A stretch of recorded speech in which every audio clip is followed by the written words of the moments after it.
Market season is nearly upon us.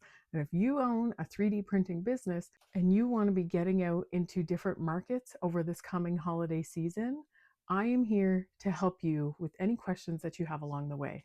This will be the first vlog that I have done on this channel, and I'm going to show you the prints that I am doing throughout the week, how I'm prepping with two businesses to get ready for this market, and then my setup at the market. And I'll come back and I'll talk to you afterwards and I'll let you know how it all went. There's so many different things that go into prepping for a market, and I want to be here to help you with that. My name is Ashley. Welcome back to Design and Forge Studios Print to Profit. Let's get into it. Okay, let's see what we have going on the printers. So our two A1s are working on the giant T-Rex that I mentioned. This is a model by Flexi Factory, and I will of course show you all what it's like when it's done. I can't wait to have it on the table to help draw people in along with that giant stitch that we showed you previously. And our A1 Mini is working on two different Halloween countdowns so that we can have them on the table as well for this week's market. They have been pretty popular for us so far, so I want to make sure that we have some there for people to see and purchase on the spot. I cannot wait to see this put together and just how big it is. If that is just the one top of the head. This is the bottom of the tail. Stay tuned.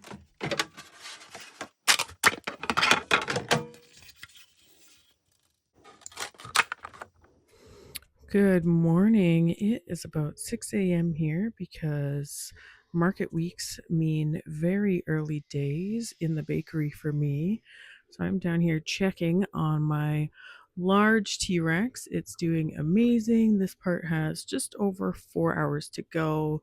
In the night, we also finished parts of the Halloween countdown, and I thought that I had ordered enough filament for the T-Rex, but it seems that I did not. So, of course, Amazon happens to be out of the one that I need. I use the eSun bone colored filament. And so I'm hoping that they get it back in stock today and I can order it to arrive for tomorrow because I obviously really want to be able to finish this T-Rex. The whole point is to have it for the market. So yeah, that is how the day is starting. Gonna get these other two printers up, head to the gym, and then get into the bakery and start working.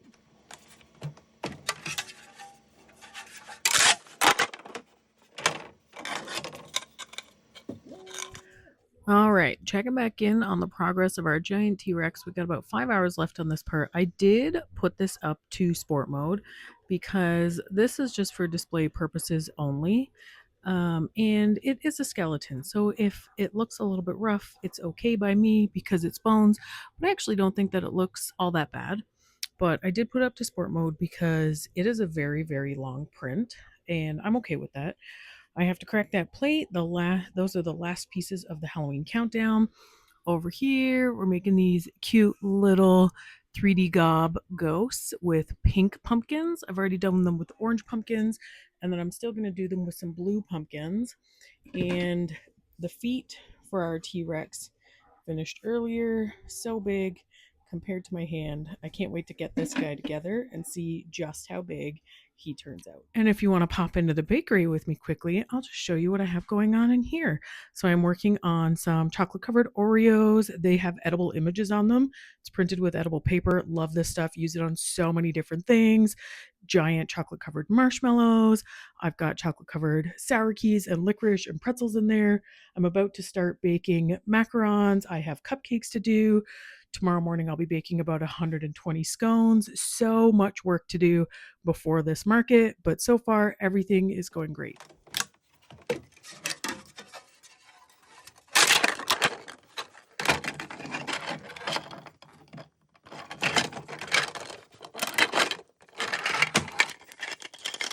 Hello, everyone. We are now at Wednesday.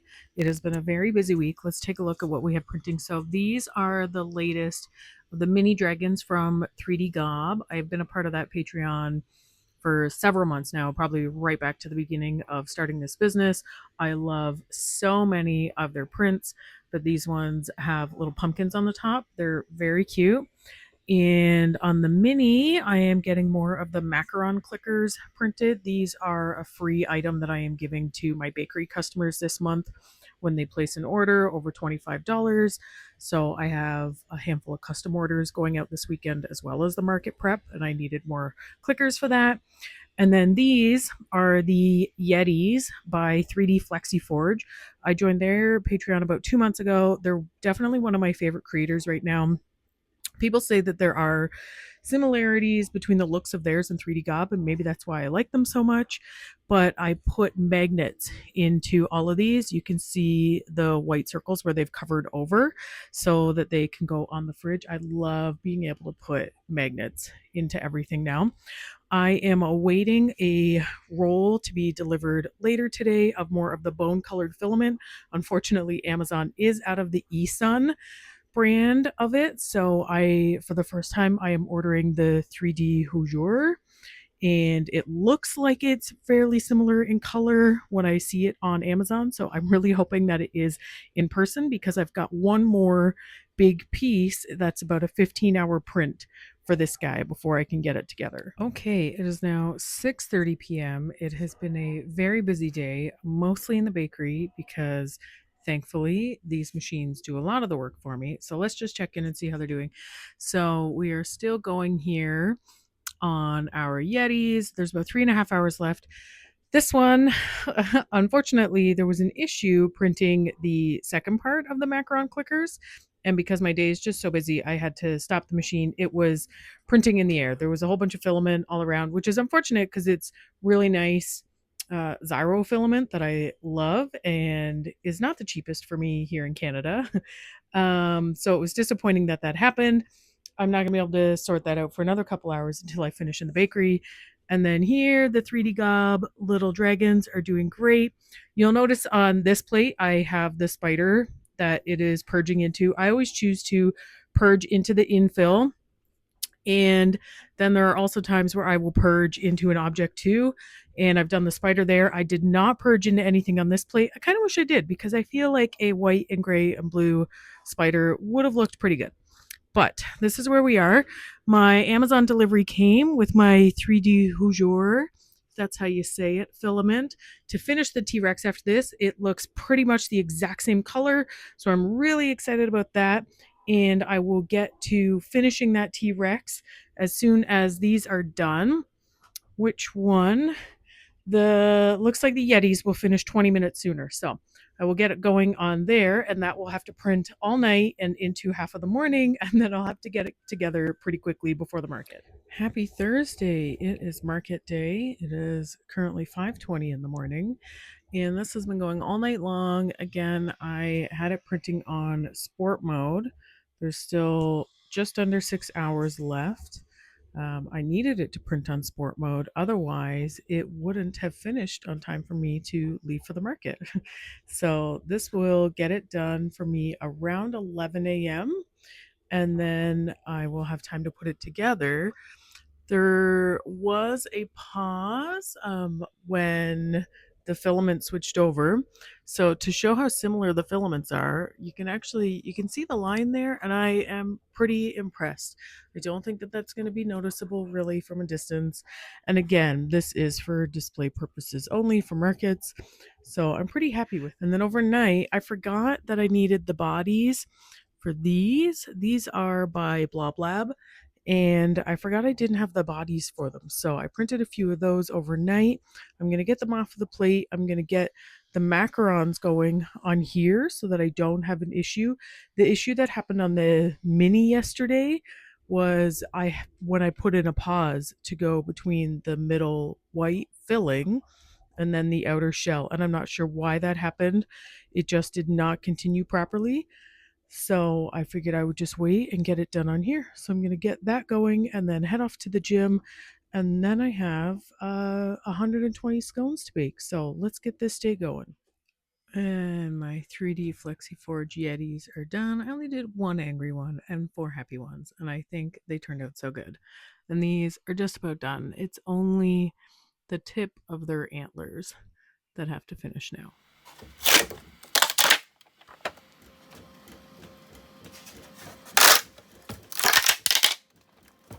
Oh my gosh, you guys, this is so frustrating. I have been hard at work in the bakery on all the scones, so obviously not exactly keeping an eye on this. And look at the layer shifts that happened for whatever reason. Might be because it was on sport mode, but something had to have made those layers shift so much. That is quite the shift, and it obviously happened multiple times. If you have any idea why this would have happened, please let me know. But in my mind, all I'm going to be able to put it to is it being on sport mode for all that time. So I did just take it off of sport mode, and now that leaves us with an hour and 9 minutes left. But oh man, that's so disappointing after how much of this thing was printed and how much filament was used to print it, and then to have this piece do that. What else is going on is I got the other parts of the macaron clickers done, so those need to get put together. This is making an oversized Toronto Blue Jays pendant. We live not far from Toronto, so the obviously MLB team for us is the Blue Jays, and they're into the postseason. So I'm just printing one of these as a fun thing to kind of show at the market, and this is printing some of the links for the chain on the mini. I am trying to use all the colors at once because this will eventually need 4 colors. So I took that blue off of here to print those, and then I'm going to snap it back on real quick within a few minutes when that's done, and it will be ready by the time it gets to needing the blues on the top layer. So we're almost there. We are just a few hours away from me having to leave to go set up for the market. Because I do both businesses and I run this market, I go over there about 4 hours before we start because it takes me a good hour to hour and a half to set up each business.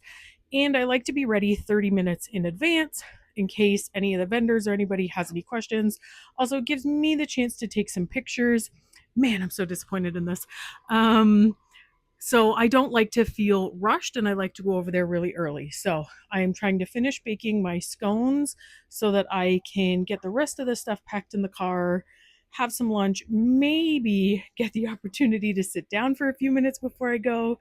And then it's just the market at that point, and I'm hoping it'll go really, really well. Our giant T Rex is finally finished. Still so annoying to look at those layer lines, but finished. Got white links printing there on the mini, and our Blue Jay pennant has started to add some colors. Next up, I'm going to build the big T-Rex.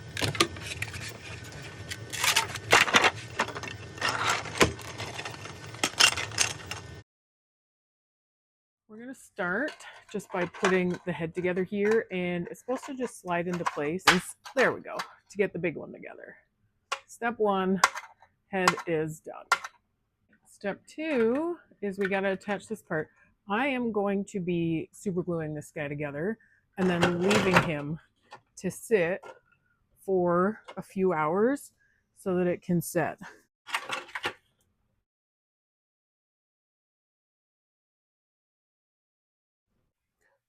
Okay, so now that that part is together, I'm going to push that back, and I'm going to start and do the feet next. And I'm going to let them sit and adhere. And then I will probably do the tail after that, and then put the two main sections together. I think that is going to be the best way to do this. Thankfully, the feet don't have the same weight as the other part, and they sit pretty flat. So I actually think that this will be easier to connect.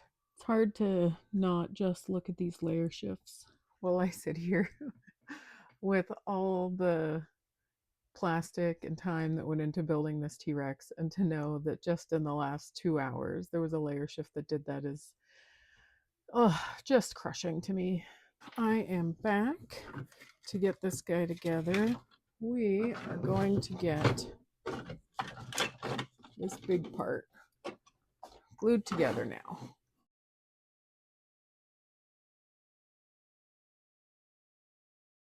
And it's time to get set up at the market. So, as I talked about in my last video, I love to store things in containers with their price tags in there so that I know that all the items in that container are the same prices. I always start setting up my tables by laying out all those little flexies. They are the things that attract the most people to the table. The kids love going through them, and it's easiest to just get them all laid out because they're sorted by their price points. So I just grab handfuls from different buckets. They're all mixed up in their things. As long as they're in the right row, the price tag is in front of that row to let people know what the prices are. Yes, there certainly are times that they can get mixed up amongst the containers, but I pretty much know all the ones that fall under what price points so that I can take a peek throughout the night and reorganize them as I need to.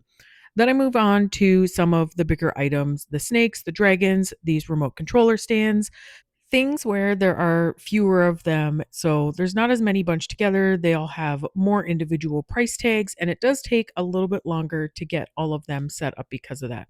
So I try to tackle these next and get them out of the way. Hello, I'm pausing here mid setup at the market to jump on so that I can talk to you quickly about showing up early to your markets. So it is currently 4:37. I have been here since just after 2:30. The first part of my setup, I did the bakery. Here's the bakery. There are refrigerated items that will go here still, which is why I kind of just have a handful of things kind of sitting there. But this is done, it's set up. I'm actually going to take the big stitch and he's going to go on top of the bakery display case. And I think he's going to look really good up there. So this is where we're at so far with the 3D table. The T-Rex looks incredible. He's so big. And I have the miniature version of him going right now on the A1 Mini. I started it already because it is a 4.5 hour print and I want to make sure that it finishes before I have to clean up at the end of the market. I have a battery backup under the table.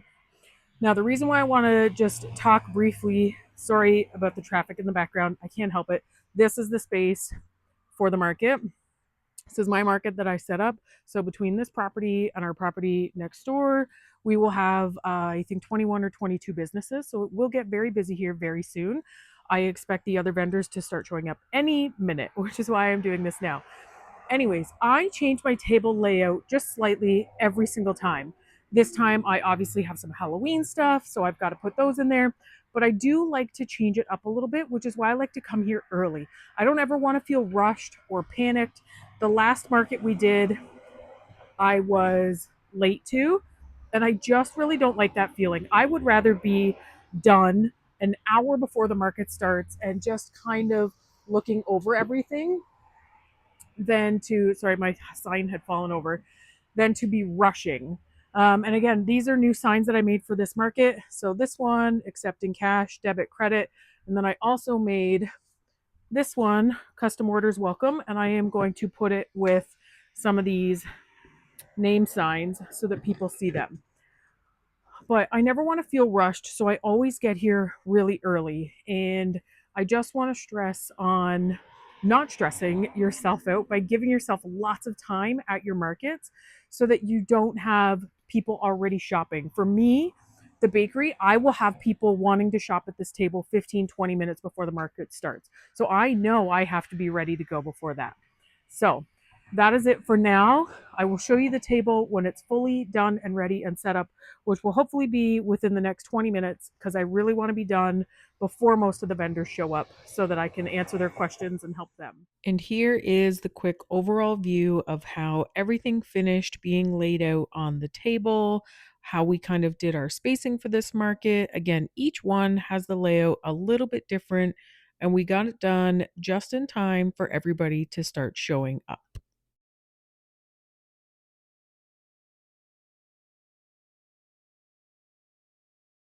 First, if you have found anything up until this point useful for you, please give us a like. Drop in the comments below. Are you planning on doing markets? What do you love about doing markets? What are you afraid of with doing markets?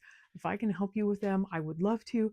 I have been doing markets for 5 years now successfully with the bakery, and I love taking what I have learned in there to use in this business and then help you with it as well.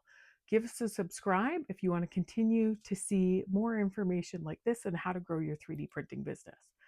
But now let's talk about how the market went. So this kind of market is a slightly different experience for me than it will be for you. There's multiple reasons behind that. One, I run this market.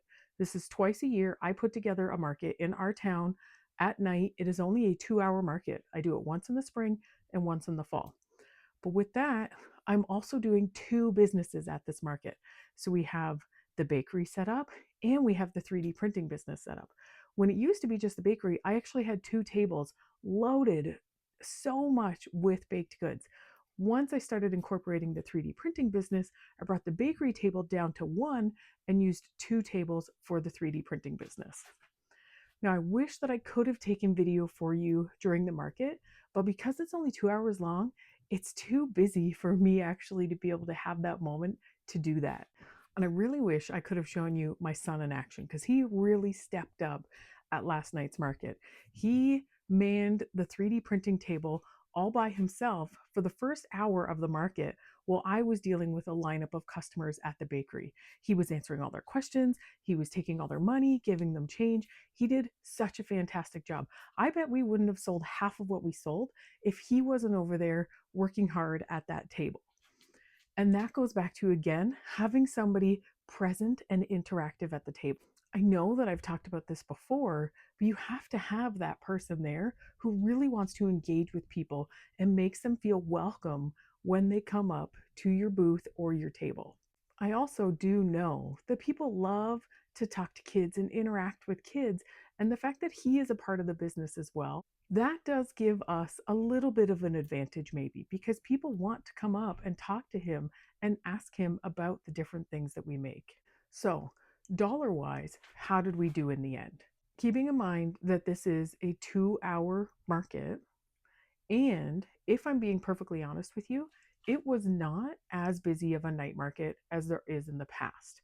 So, this is the 10th market that I've put together in town. Again, I've been doing it for 5 years, one in the spring, one in the fall. Typically, I have always run that market on a Friday night. This time, though, I decided to see what a Thursday night would look like. We've always been really busy on a Friday night. It's not like I was moving it because I was disappointed in the crowds. I just wanted to see for my own life schedule if I could move this market to a Thursday. Now, with that move, we were not as busy as usual. We were lucky and had a beautiful evening. It was actually raining here for a good part of the day. I stayed positive. I knew that it was going to open up and be fine outside because it was a completely outdoors market. But I don't think that it was the weather that had anything to do with it. I think that it was a Thursday night. I think there were people who did not want to take their kids out on a school night, and they would be more likely to do that on a Friday night. So going forward, I will be moving the market back to a Friday. So, being that it was a market that was not as busy as is typical of this night market, when I say not busy, it was still busy because, again, it's only a 2-hour window. And I make it a 2-hour window on purpose because if you make a 6-hour window, people will spread out over that 6-hour window. But if they really want to come, they will still come in a 2-hour window. So, it was still busy. I still had quite the lineup at the tables where I was situated on the porch. So, in the end, over that 2-hour window, we sold $254 in product. I was quite happy with how that went. That's more than $100 an hour. If we were there for a 6-hour market, hopefully that meant that we would have been over $600, closer to maybe $800. But obviously, it's a 2-hour market. We have to go with the window that we have. And that is with me not manning the 3D print business table at all. It was purely my son who was over there doing it at the beginning of the market. So, all in all, I'm quite happy with how it went for us. Now, having said all that, I'm actually really excited for this next piece because I don't know if you've heard about it, but I am going to try Whatnot. This is something that I heard about quite some time ago. And then actually, Hamill's House of 3D Prints happened to have started her Whatnot journey not long ago. And it made me stop sitting there and thinking about it, being like, you know what? I'm going to go ahead. I'm going to give it a shot. Because as market season approaches, I know how busy I always am with the bakery in market season and getting around to all these different vendor events. I would love to be able to cut those vendor events in half. I like doing them because I like being out in front of people. I really like being able to meet more people locally for the business. That stuff is great. But I also love the idea of being able to set something up here in this room, go live on Whatnot for 2 or 3 hours, and be able to sell a whole bunch of things there and not be having to lug everything to the markets all the time. So, my plan is to be able to get my Whatnot launched within the next week and a half or so. I'm holding off on my account yet because they have this really great bonus where, as a seller, you get matched up to $150 credit if you go live and sell that within your first week. So, because I'm so grateful to Jen from Hamel's House of 3D Prints for doing that video, I'm going to use her referral link when I sign up so that she gets her little bonus, whatever it is, and then I can buy for that $150. As soon as I sign up for Whatnot, I'm going to post in the community and let you guys know. And if you want to come in and watch that show and see how I do it live, in case that's something that you want to do, I encourage you to come on and do that. So subscribe to this channel if you want to be able to continue on that journey where we talk about different ways of selling your 3D prints, whether it's in-person markets, online with places like Shopify or your own website, or perhaps even Whatnot. I am here to help you along in your journey to building your business. If you have any questions about anything that you need help with, please drop them in the comments below. I am here to help you in any way that I can. Stay tuned for the journey into Whatnot and what that is going to look like. Until next time, happy printing.